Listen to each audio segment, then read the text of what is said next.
It's almost Emma here, and I'd like to read some cool poetry, which today means Edgar Poe and the Raven. Once, upon a midnight dreary, while I pondered, weak and weary, over many quaint and curious volume of forgotten lore, while I nodded, nearly napping, suddenly there came a tapping, as of someone gently rapping at my chamber door. "To some visitor," I muttered, tapping at my chamber door. Only this, and nothing more. Distinctly I remember it was in a bleak December, and each separate time ember roared a gust upon the floor.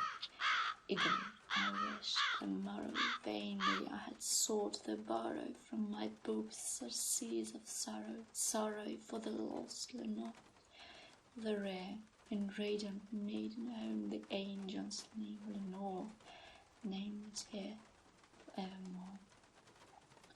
And the silken, sad and sage and rustling of each purple curtain filled me with fantastic terrors never felt before, so that now 'twas still the beating of my heart I stood repeating, "To some visitor entreating entrance at my chamber door, some late visitor entreating entrance at my chamber door.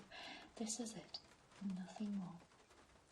Presently, my soul grew stronger, hesitating, then no longer, "Sir," said I, "Madam, truly your forgiveness I implore, but the fact is I was napping, and so gently you came rapping, and so faintly you came tapping at my chamber door, that I scarce was sure I heard you. Here I opened wide the door, darkness there, and nothing more." Deep into the darkness, viewing long, I stood there wondering, fearing, doubting, dreaming dreams no mortal ever dared to dream before. But the silence was unbroken, and the stillness gave no token, and the only word there spoken was the whispered word, "Lenore." This I whispered, and the echo murmured back the word, "Lenore." Merely this, and nothing more. Back into the chamber turning, all my soul within me burning, soon again I heard the tapping, somewhat louder than before. "Surely," said I, "surely that is something at my window, that is. Let me see then what thereat is, and this mystery explore. Let my heart be still a moment, and this mystery explore. This is wind, and nothing more." Open here I flung the shutter, when with many flirt and flutter and there stepped I, stately raven of the saintly days of yore. Not the least obeisance made he, not a minute stopped or stayed he, but with mien of lord or lady perched above my chamber door, perched upon a bust of Pallas just above my chamber door, perched and sat, and nothing more.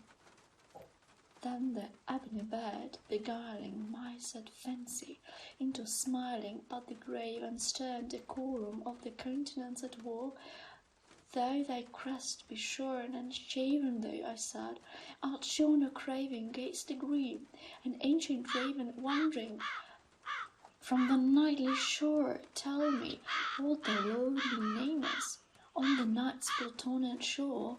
Quoth the raven, "Nevermore." Much I marvelled this ungainly fowl to hear discourse so plainly, though its answer little meaning, little relevancy bore, for we cannot help agreeing that no living human being ever yet so blessed with seeing a bird above his chamber door, bird or beast, upon the sculptured bust above his chamber door, with such name as Nevermore.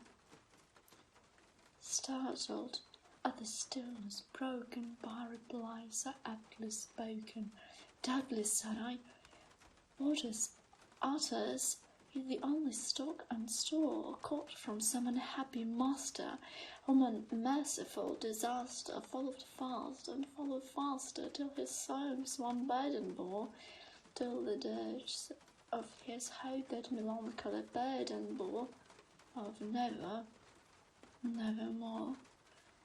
But the raven still beguiling my sad fancy into smiling straight, I willed a cushioned seat in front of bed and past and door.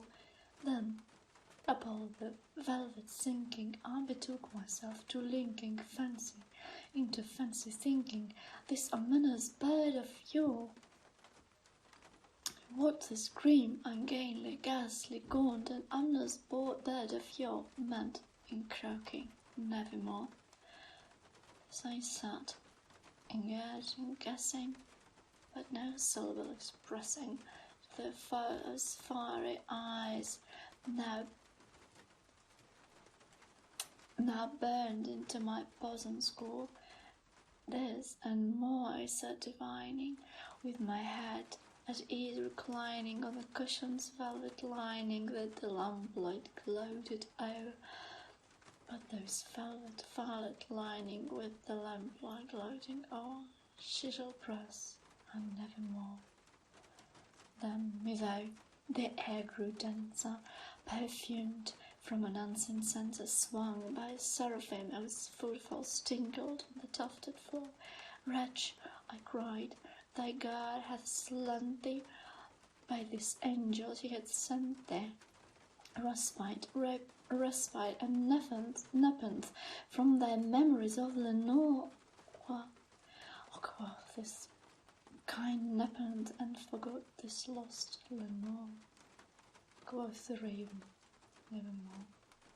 Prophet, said I, king of evil, prophet still, if bird, a devil, whether tempter sent, or whether tempest tossed thee here ashore, desolated all undaunted, on this desert land enchanted, on this home by horror hunted, tell me truly, I implore, is there balm of Jove? Tell me, I implore.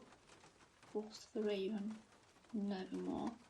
Prophet, said I, thing of evil, prophet still, if bird or devil, by the heaven that bends above us, by that God we both adore, tell the soul with sorrow laden, if within the distant Aidenn it shall clasp a sainted maiden, whom the angels name Lenore, clasp a rare and radiant maiden, whom the angels name Lenore.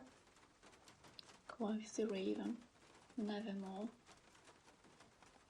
Be that word a sign of parting, bird or fiend, I shrieked, upstarting.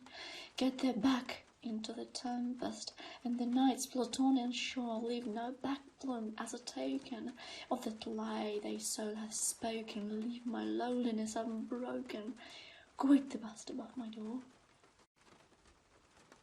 Take thy beak from out my heart, and take thy form from off my door. Quoth the raven, nevermore.